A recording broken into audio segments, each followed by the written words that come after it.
historically, luxury have a lot of emotional value. The sound, the precision, all those class and everything. What is your view on this? We as an organization also believe that there is no luxury without sustainability, and that's the reason we not only got the EVs first to India, we localized those EVs. So we have to move away from the traditional thinking of what a car used to be to what a car would be. And does electrification risk the compressing traditional engineering differentiation in the luxury? I am really happy you brought this question, Dipanshu. It's spot on. And that's the biggest challenge with electrification, right? Yeah. And this is where what we are changing the game is, bringing our own operating system. Right. If I have to travel Bangalore to Bombay, I Right. just need 2 pit stops for 30 Right. minutes and I'm done. Also, the AI in the car tells you, hey, when Right. you reach Bombay, what is the charge you want? And hopefully the Gen Z is a bit more responsible. They feel that we should go for decarbonized view. But the Gen Z also wants to live life now. So they want the smell of the gasoline as well. They love it.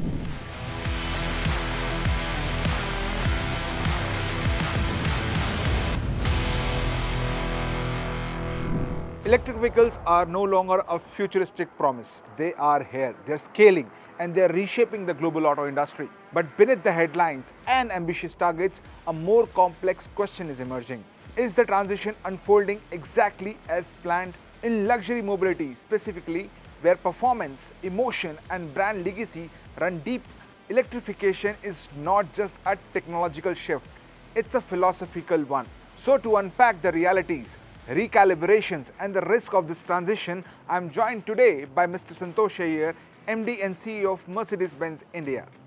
This is Let's Talk EV.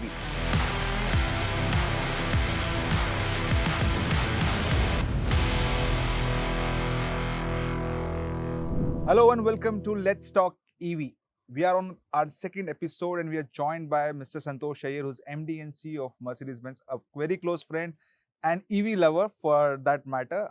Welcome to the show, Santosh. Thanks for having me, Dipanshu. Before jumping into the podcast, and the podcast name is The Luxury Transition Under the Microscope.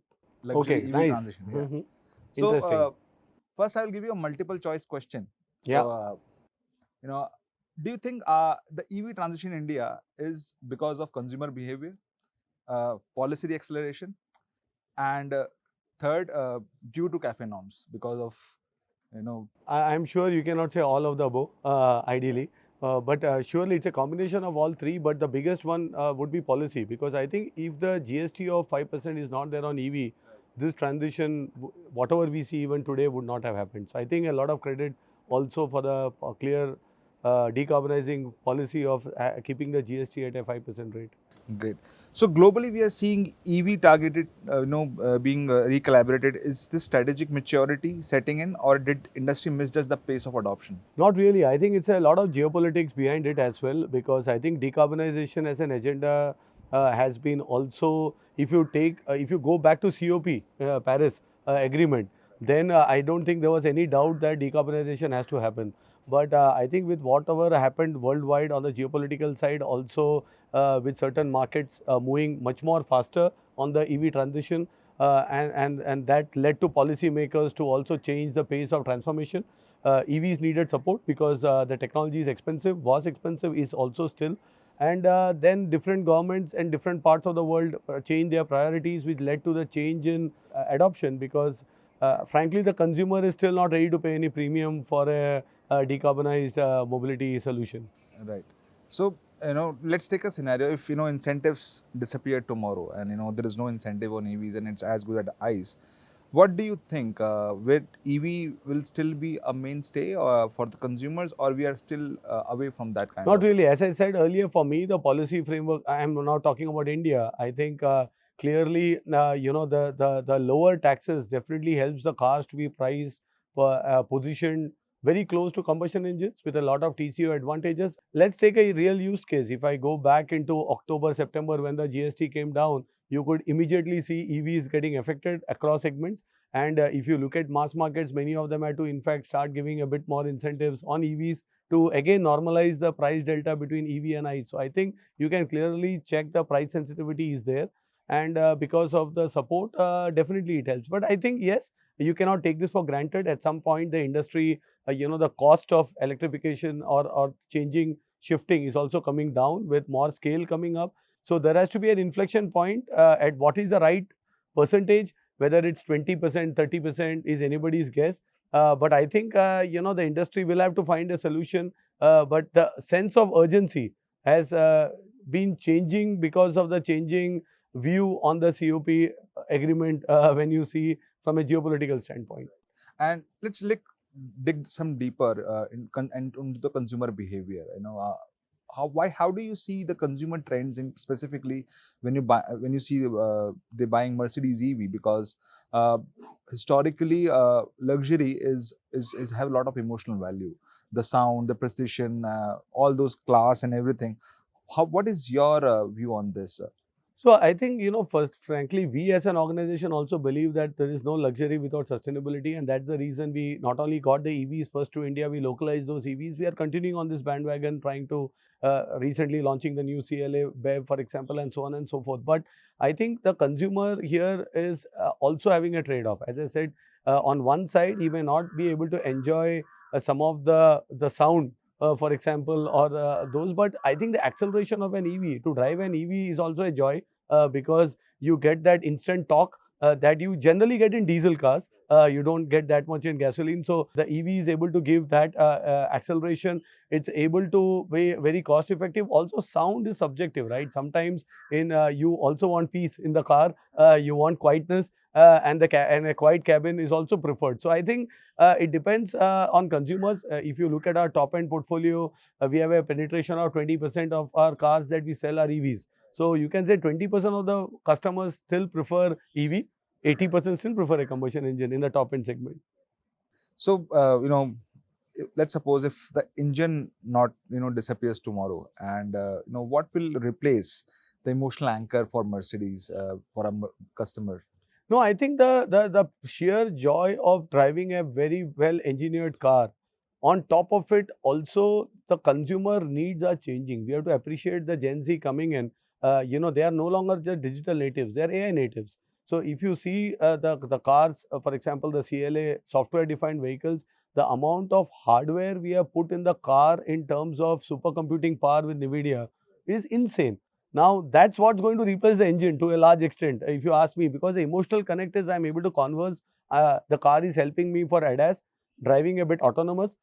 You can say again, where is the use case for autonomous in India? But nobody loves to drive in traffic, saying I love driving in traffic, right? So in that sense, if we can give the time back to the consumer with a bit of autonomous way the car can steer, and they can then spend their time either on entertainment in the car, catching up with family over a Teams call, or just relaxing a bit more than what they do. I think the possibilities are endless. So we have to move away from the traditional thinking of what a car used to be to what a car would be, because I think the urbanization is also bringing new challenges like traffic issues.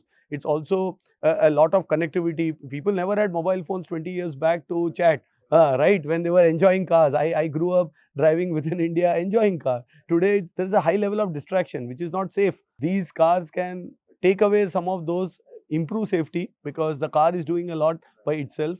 So I think we have to look at the positive cases, and as technology and evolution comes up, maybe the engine, frankly, it still continues. We have said that we are open to continue it as long as the consumer needs. We will offer all the drivetrains to the consumer and allow them to decide.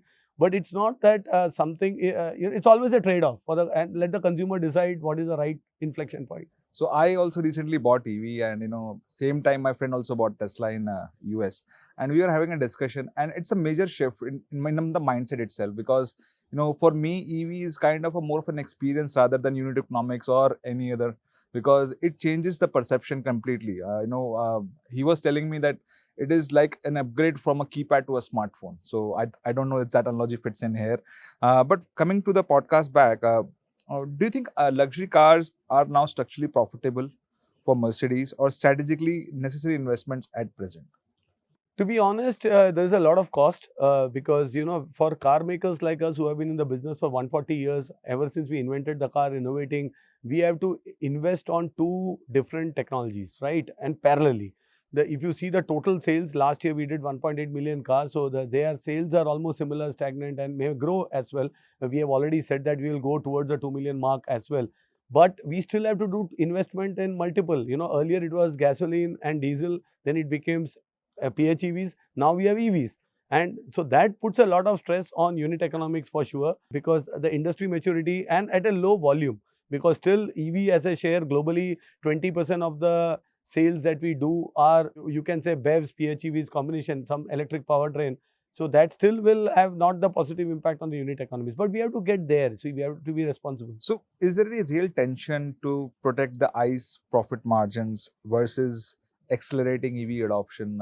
How's the Not really balance at all. being? I think from as a brand standpoint, we are fully committed that we need to transition as early as possible. We continue to invest there, because profit cannot be the driver for this transition, because then we are trying to chart the wrong direction there. But on the other side, surely it puts strain. Therefore, it's better that you have, I keep saying, you can go back to my 2-year-old interview we had in Hyderabad. There are three stakeholders: the consumer at the heart, OEM in one side, and the third is the government.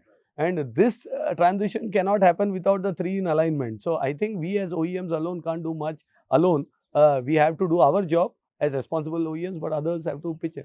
But do you think electric drivetrains are uniform across brands? Also, the experience that the electric provide, and does electrification risk the compressing traditional engineering differentiation in the luxury? I am really happy you brought this question, Dipanshu. It's spot on.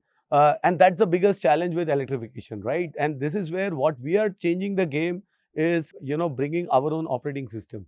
And this is very similar to smartphones. You can also argue that the brand A and the brand B, they do the mobile phone calls.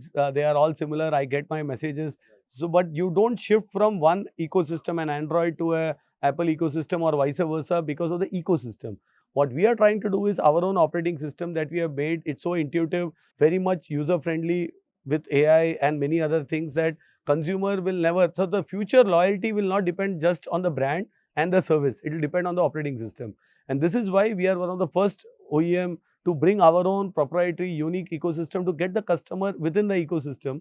And that would be the differentiator between just a motor and a battery kilowatt hour. Of course, even on motors, we have partnered with Yasa. If you see the fluid axle motors, they have very different technology as well. They are not run of the mill. We have reserved them for AMGs as of now, which comes with a different powertrain. So there would be differentiation in the motor acceleration, but let's accept the BMS plays a big role, because it's not a hardware. And BMS will be very proprietary to each organization, apart from the operating system of the car. So there will still be differentiators, I would say, in the EV ecosystem, and that's up to us to find the differentiation. Right. So that brings to me the next question, because if software becomes the primary differentiator, does the future of luxury leader looks more like a tech company than a car maker? Surely, we ourselves say that we have to be, first of all, we call ourselves as a 140-year-old startup, because we cannot say that we did so many inventions, we have contributed to the automotive. So we have to continuously on it. And when you have the startup mindset, software being part of it, very integral, we are very much a software company today. Now coming back to the debate between the China and Europe, Chinese EV players are moving at a software speed. At the same time, do you think European OEMs culturally and structurally built to compete at that pace? I think you have to see, they are not resisting competition. They're not asking for protectionism. To a large extent, players like us, we are competing in different geographies. Maybe at some point we may be on the receiving end when it comes to cost, price, and other things. But that's how you compete. Finally, the consumer benefits here, and we have to learn to compete, and we have to be better in that sense. So I think it's a time of evolution that the industry is going through, and there is challenge, of course, from many players. But when you talk about autonomous, there are a lot of claims by many people saying we are autonomous, our cars are driving, robot taxis, many things. But if you see, we are the only level 3 certified autonomous OEM in US, Germany, and also in some parts of China, where we have certified level 3 autonomous cars. So one is claiming certain things. Second is legally compliant with the available framework. And that's where it will differentiate credible brands from new age brands who may claim certain things. They come up with those videos comparing A to B, but I still feel the brand, what we do, and we are here for the long run, and we should be able to compete. Right. So India is aspirational, but at the same time, it's price sensitive. That's the unique thing with us. Do you think EV push is slightly ahead of the country's economic and infrastructure readiness? When you look at EVs adoption in India, that's again quite positive. When you look at some of the other markets which had a yo-yo impact, India has a consistent growth. considering the number of models available, showrooms which are selling EVs, I think still the 5 to 6% penetration and growing almost double digit or 3-digit growth, doubling almost every year. I think that's still very positive. On the other side, OEMs are finding their own ways to match the price expectation of the customer. And if you see in the last 3 months, the prices of EVs, especially in the mass market, have really changed, and they are trying to compete. So I think the industry will find its own The sweet gap is spot. nearing. Yeah. Yeah. Now, coming to as a person, Santosh, not as an MD and CEO of Mercedes, but do you have really questioned the EV pace that has been there for the last 5 years? Do you think that we are at the right spot right now? Do you think that this is now the inflection point and things will change from here on? I would say not really, because I'm still a big fan of why EV should be bought. I have children. I believe in decarbonizing it. I'm part of an ecosystem as an individual as well, and I still feel that EVs should help, reduce. I stay in Pune. The air quality is equal bad. Of course, we can blame construction. Construction will blame road users, but at some point, each stakeholder has to pick up and contribute. On the other side, I don't think that awareness is there as much among everyone. Sensitivity is not there. So we are far away from any inflection point. Okay. I would say it would continue a growth rate. Consumers who experience EV, there are good and bad experiences of people when they go to charge. EV is one where we cannot sell the vehicle alone. We have to sell the ecosystem. So that's another challenge for us. We created MB.charge, created all of this because it's unlike combustion engine where you don't have to bother about nobody thinks of fuel stations, right? You are selling cars in isolation. So all of this, I still feel will take more time to come in. But yes, the pace of growth is great.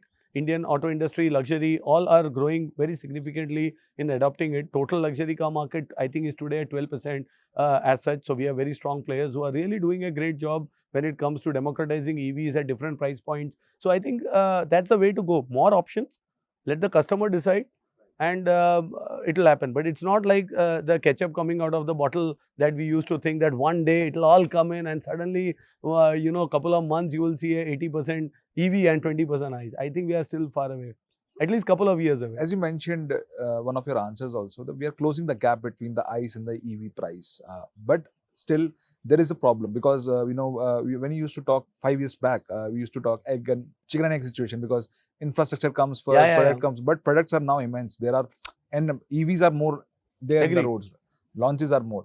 But do you think we are adequately pacing for our charging infrastructure in India? Actually, my heart goes out to the charge point operators. They have actually put the cart before the horse to a large extent. And when I look at our vehicle data, only 20% of our customers are using a public charging a month. They are all charging at home or office. So I think if I look at our ecosystem, there are 9,000 odd chargers now, out of which 70% of the chargers are 800 volt. High capacity chargers. So that's great, 6,000 odd chargers in India. So you can easily do public charging. But consumer itself doesn't want to wait too much when it comes to charging, more so a luxury customer. So I think the cars like the CLA, where you can charge in 20 minutes, you get a 400 kilometer of charge with 800 volt architecture. That's what will start defining, because if I have to travel Bangalore to Bombay, I just need 2 pit stop for 30 minutes and I'm done. So I don't have to wait that 2 hours. My charging is faster. Also, the AI in the car tells you, hey, when you reach Bombay, what is the charge you want? So you can say, I just need 30% charge when I reach Bombay. So today, when you find a charger, a consumer tanks it up to 100 thinking there is no tomorrow, maybe let me go fully fill in. I can relate to that. 25 years back, I would say I used to travel, I used to take a car from Bombay to Kerala. And I used to have these road maps with me, Western India Association maps. It used to have fuel bunks. So if I don't fuel in that fuel bunk, I don't know, first of all, I find the next bunk, whether it has fuel or not. Right? Diesels, I had a diesel car, which I used to drive. And I used to have that anxiety with me. Of course, people used to carry cans in cars, which was not prohibited by law as well. So you can't do that, it's not safe. So you used to tank it up. And now nobody does that, right? Now when you reach Goa or Kerala, the car, even if it is 20%, you are fine with it because you will find. I think EV has to reach that stage.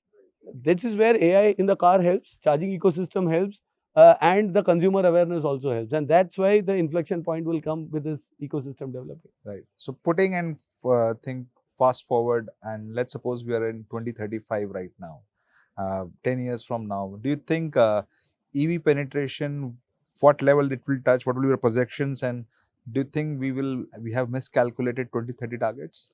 As I said, it depends a lot on the stakeholder, the government. How long? In India's case, there are two governments, state government and central. Central 5% and the state government 0 to 20. Let's say that today 70% of states offer a 0% road tax. Let's say that hopefully not, touch wood, there is better sense prevails. But if couple of states goes away, this transformation is dependent a lot on this. The second is the consumer itself. Their ability and their sensitiveness. And hopefully the Gen Z is a bit more responsible.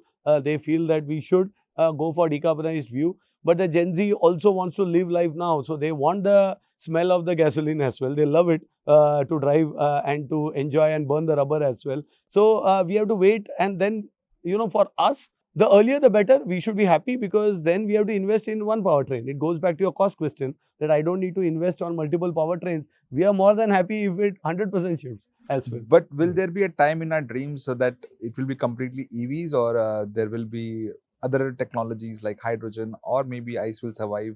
Next 20 50, 70 years years. back, you couldn't imagine this conversation. I couldn't imagine at least this conversation on a powertrain.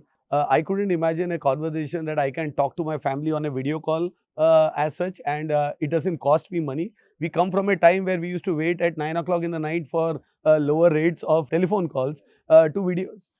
Technology is unbelievable. What will happen? There is quantum physics happening on one side, the supercomputing power on AI going on the other level. How the mobility of the future would be, I think that's something I'm not wanting to have a prognosis.